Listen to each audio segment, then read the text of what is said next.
Paulina. What book are Hey, we talking Megan. about today?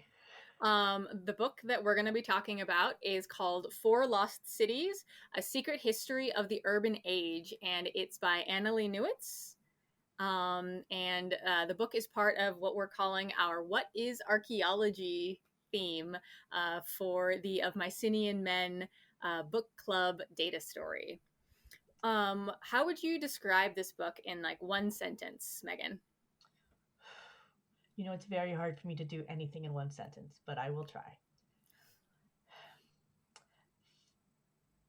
This book looks at the mythical concepts of lost cities and civilizations and shows us four situations in which people use the term lost city or lost civilization and how that's not actually true, comma, no, it would be semicolon.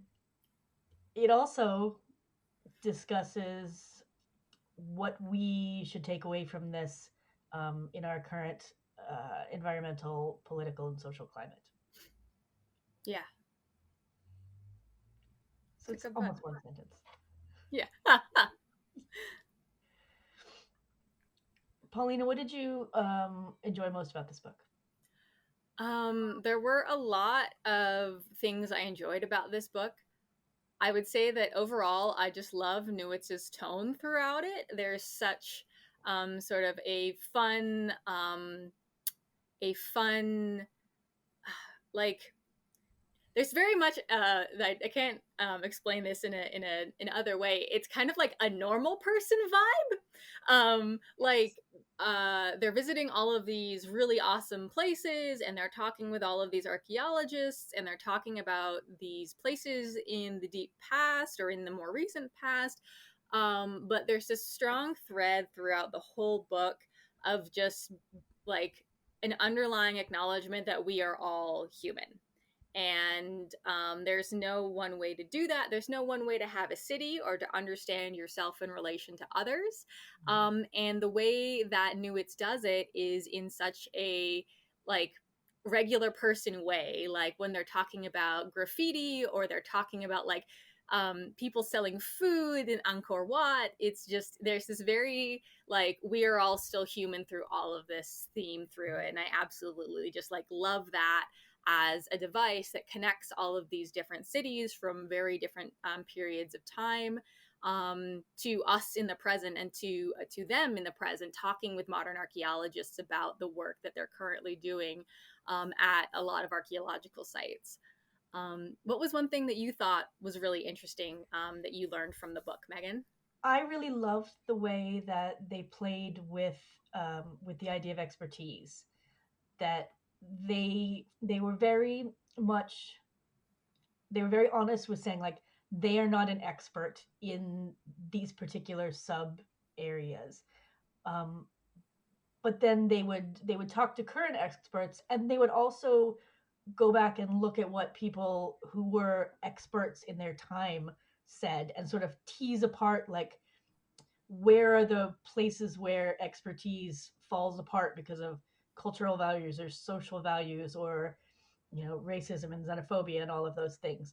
And I think that made it the way you talked about the tone, that made it much more approachable for me, to look at it and go, yeah, this idea of expertise about these places is more a continuum and that goes up and down and stuff, rather than like we know the definitive truth, because I am an archaeologist who doesn't believe in the concept of the definitive truth. Um, so Yeah. Are there any, for folks who are already interested in this or have already read Four Lost Cities, are there any pieces that you would recommend to extend the conversation that you might think that this book starts? well, I think in the case of this book, because it presents these different places, the first thing that I would do is say all of these places have web presences. Um, so go online, find the web presence of the various projects that are still working there and still operating there, and like look at what's happening, and that's a great place for you to jump off then into, are you interested in hearing more about um, Anatolian archaeology? Are you interested more in hearing about, the archaeology of labor? What is it about archaeology that makes you go, ooh, I like that? Um, Yeah, I think in if for whatever reason a big theme that you liked out of this, which is one that I've um as I've gotten older resonates with me, is like the concept of cities and the mhm, archaeology of cities. While there's lots of aspects that aren't great for us, there's a very particular humanness that does exist in a lot of them. And if you're more interested in that, there is a book by Monica Smith, who is an archaeologist actually, called just Cities. I think it's Cities like the first six mhm, thousand years. And that's a really great work to pick up, and does have an audiobook, which is how I know it exists. And there are a few other sorts of things that I'd recommend if you like other sorts of media. There's a song by an artist named Marina called Ancient Dreams in a Modern World. That when we think about a lot of these cities as, yeah, they're from the past, but a lot of them have a very vibrant, or have transformed into very vibrant current cities.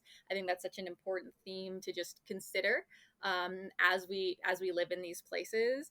Um, and I also have a song down listed as Temple, and I'm not sure who it's by. It might be a lo-fi song, that's just got some cool art background stuff that I think, kind of thinking of our cities not only as places we live, but as sort of through our embodiment and use of them, they do kind of become sacred spaces. mhm. And I think that that's also a theme touched on in Four Lost Cities, particularly with Chatal Huyuk. And then, if you're looking for fiction, I would really recommend N.K. Jemison's new series, The City We Became. And there's now, I think, a sequel called The City We Make. Yes. And then there's a prequel, or I think a short story that became the first book, that whose name escapes me. I think it was The City Born Great. And it's got this fantastic literal embodiment of cities that is just so much fun to play with, and are just a great way to keep thinking about our cities as humanizing spaces and not just as alienating ones. Um, so, yeah. Any last thoughts there, Megan? So this was a great interesting thing for me to read because I worked at Çatalhöyük. So when they were describing aspects of the city, I could picture it, and I had this particular memory of being on a tour when we were there, because tour buses would come in and it would be full of people, and for the most part it was internal tourists. It was mostly Turkish people, and they would be led around and they would see everything. And the one thing, regardless of age or background, the one thing that people got so excited about was when they got to the big archaeological section that was just showing trash, like where people had dumped trash. And when they would go and look at the layers and you'd point out to them, that's the poop layer, they would get so excited. And then they'd try to pick out the layers to figure out like what were the different things that were being thrown away. Mm-hmm. It sounds like a crazy thing, but I saw so many people get so connected to the idea of the past through thinking about people throw away their stuff. Mm-hmm. Um, it was a nice little memory to bring up when I was reading this. So That's yeah, awesome. yeah.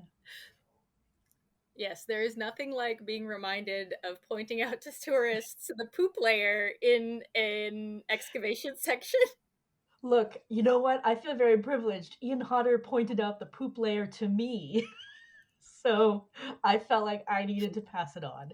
Do you have any last thoughts that you want to share? No, I think I was really happy to have read this book. It's one that I've already recommended to folks and then gotten like Mhm. massive texts back being like, I just started it and there's some really cool stuff.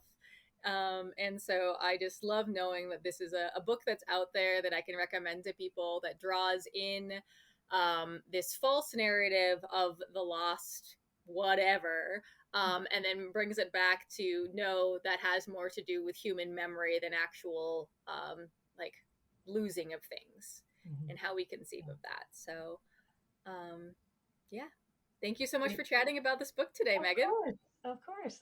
Great book. Highly recommend it. Definitely enjoyed it.